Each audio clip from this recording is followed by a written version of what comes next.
जम्मू कश्मीर में नई सरकार बनने के साथ ही डेली वेजर्स को एक उम्मीद जागी कि शायद अब उनकी आवाज़ सुनी जाएगी। उनकी रेगुलराइजेशंस के मामले, उनकी पेंडिंग वेजेस के इश्यूज, वो कहीं ना कहीं उनको रिजॉल्व करने में अब शायद कोई मदद मिलेगी।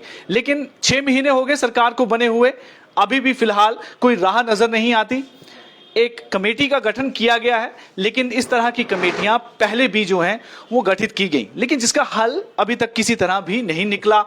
अगर कमेटी कोई गठित की गई है, उसका कोई कॉन्क्रीट अगर रिजल्ट नहीं निकलता तो इस तरह की कमेटी का कोई फायदा नहीं। फिलहाल अभी टाइम है उन कमेटी की रिपोर्ट आने तक का, लेकिन डेली वेजर्स ये मांग करते हैं कि आखिर उनकी जो मांग है रेगुलराइजेशंस की, उसके लिए कोई ठोस कदम उठाया जाए।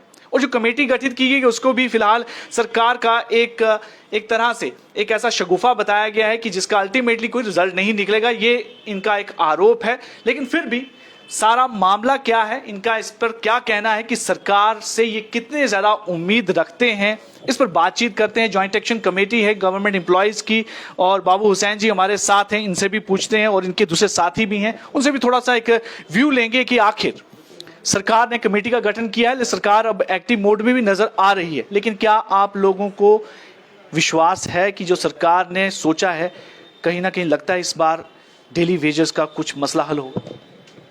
मैं आपका शुक्रगुजार हूं, क्योंकि आप बहुत पुराने पत्रकार हैं।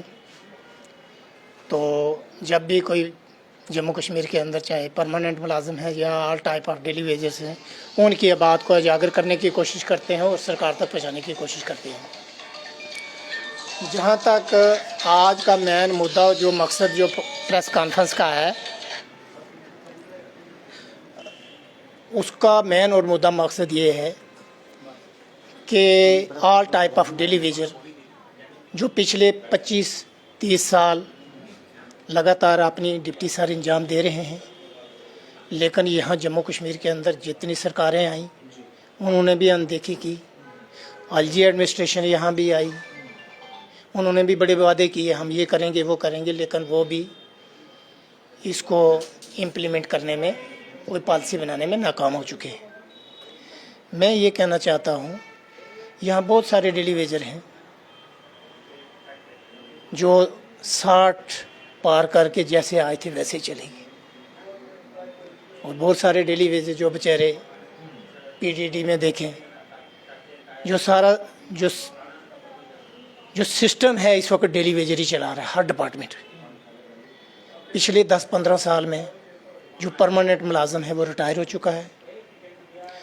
जब यहाँ बीजेपी और पीडीपी की सरकार, कोलिशन सरकार थी, तब भी इन्होंने कहा था 1.5 लाख वैकेंसी जो है लोग रिटायर हुए।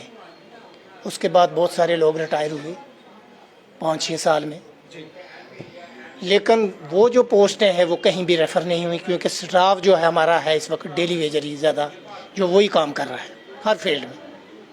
लेकिन उसके साथ नाइंसाफ़ी क्यों? और जिन लोगों को हम इक़्तिदार की कुर्सी पर बिठाते हैं, उन्होंने कभी ना तो किसी डेली वेजर की बात की और ना ही मुलाजम की बात की। पार्लियामेंट के अंदर या असम्बली के अंदर हमने देखा जितने रूल एंड रेगुलेशन बनते हैं वो इनके अपने फेवर में होते हैं, वो आम लोगों के, आम वर्कर के, आम मुलाजम के फेवर में नहीं होते। आप देख लीजिए, यहाँ 40 दिन यहाँ असम्बली चली तो एक खाड़ा बना दिया। असम्बली जो है एक कुश्ती का खाड़ा बना दिया। आपको लगता नहीं कि आम पब्लिक की जो बातें होनी थी वो नहीं हुई? कहाँ बातें हुई? वहाँ तो एक दूसरे को गाली गलौज, सारी दुनिया, पूरी वर्ल्ड देख रही है। ये आज सोशल मीडिया का वक्त है, पूरी वर्ल्ड देख रही है। ये क्या, इस बीच में जो कमेटी का गठन किया गया, आप उसे कैसे देखते हैं? देखिए, यहाँ कमेटियाँ बहुत कंस्टिट्यूट हुई, बहुत सारी मैंने देखी। ये कमेटी बनी थी 2011 में, 15 अगस्त 2011 में भी बनी थी। उस वक्त भी कहा था कि डेली वेजरों के लिए हम पॉलिसी बनाएंगे, लेकिन वो पॉलिसी नहीं बनी, अभी तक नहीं बनी। तो मैं ये कहना चाहता हूँ, जिस वक्त आपके यहाँ पीडीपी और बीजेपी की सरकार थी, SRO 520 बनाया, वो भी एक इनके साथ एक खलवाड़ किया गया। हम बार बार चाहते थे, द्राबू साहब से भी एक बार हमारी मीटिंग हुई, हमने कहा जनाब जिस तरह 94 में 70,000 डेली वेजर रेगुलाइजेशन हुए थे, उसी पैटर्न पे एक पॉलिसी बनाओ। ये लोग हैं जितने भी हैं इनको रेगुलाइजेशन करो, तो आगे मत लगाओ डेली वेजरों को। वन टाइम इनका सेटलमेंट कर दो, लेकिन नहीं किया। SRO 520 वही बनाया, 10 से 15 से 20 साल इनकी सिर्फ सैलरी बढ़ेगी, परमानेंट वो पॉलिसी थी नहीं।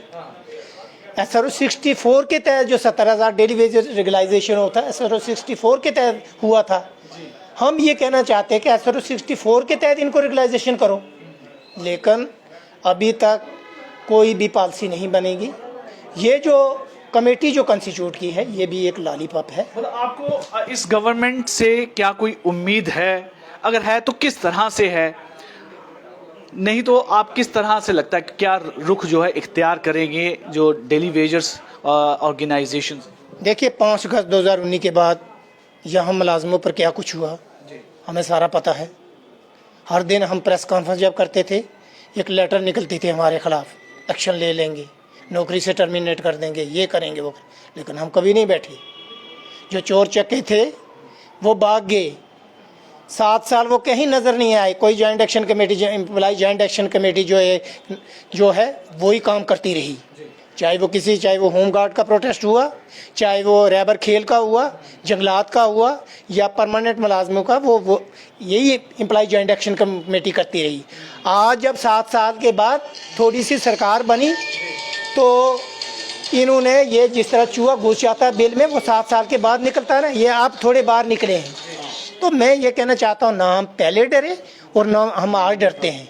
हम ये कहना चाहते हैं कि जिस कुर्सी पर, इक़्तिदार की कुर्सी पर आप बैठे हुए हो, ये अल्लाह ताला और भगवान ने आपको बिठाया है। आपने जस्टिस और इनजस्टिस को देखना है। जब जस्टिस और इनजस्टिस को नहीं ना देखा जाएगा तो फिर ऊपर अल्लाह ताला की तरफ से सवाल आता है। वो आया भी है सवाल इन पर। तो मैं ये कहना चाहता हूँ कि आप इस इशू को रिजॉल्व करो। ये कुर्सी आप ये रहने वाली नहीं है आपके पास, ये टेबल कुर्सी रहने वाली नहीं है।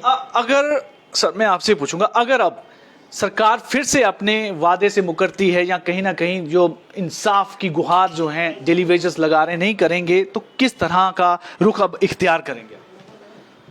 देखिए, जहाँ तक अगर सरकार नहीं कुछ करती है इन डेली वेजर्स के लिए, तो मैं बताना चाहता हूँ इस बारे में। तो अभी तक तो सिर्फ PHE का डेली वेजर ही था हड़ताल पे, तो बहुत सारे डेली वेजर वो हड़ताल से अभी बाहर थे। लेकिन अब जो माहौल बन रहा है इस वक्त, जो एम्प्लॉयड यूनाइटेड फ्रंट ने जो कॉल दी है, तो ये लगभग तमाम डेली वेजर जो है वो इकट्ठा हो जाएगा। अभी भी अगर सरकार मजाक करती है तो ये बदकिस्मती मैं कहूँगा। ये जो कॉल है, जो एम्प्लॉयज ये जितना कैजुअल लेबर है ना डेली वेजर, ये उनकी साइड से कॉल है। तो हम जो एम्प्लॉय जॉइंट एक्शन कमेटी के रिप्रेजेंटेटिव हैं, हम इनकी सपोर्ट के लिए आए हैं। हमने कहा कि ठीक है आप करो, आपका इशू जो है वो जायज़ है। सरकार ने भी आपको इशू को माना है कि ठीक है जी, इशू आपका जायज़ है, लेकिन अभी तक एड्रेस नहीं किया है। तो जब तक इशू एड्रेस नहीं करती सरकार, इनका परमानेंट नहीं करती है, तो तब तक हम इनको पूरी सपोर्ट करेंगे। हम पीछे हटने वाले हम भी नहीं हैं। तो आप देख सकते हैं कि जिस तरह से लगातार विरोध प्रदर्शन तो चलता रहा डेली वेजर्स की तरफ से, लेकिन सबसे ज्यादा इस समय भागीदारी जो है वो PHE डेली वेजर्स की तरफ से देखी गई। लेकिन अब ये कहा गया है कि सबको यूनाइटेड किया जाएगा। हर डिपार्टमेंट में जो डेली वेजर्स हैं, कैजुअल्स लेबर्स हैं, उनको भी एक साथ लाने के लिए अब एक फ्रंट जो है बनाया गया है और जल्द ही एक कॉल जो है वो दी गई है। और अगर सरकार अपना रुख जो है वो क्लियर नहीं करती और डेली वेजर्स के पक्ष में कोई फैसला नहीं लेती, तो आने वाले समय में ये सभी हर डिपार्टमेंट के डेली वेजर्स, कैजुअल लेबर्स जो हैं एक साथ सड़क पर नजर आएंगे।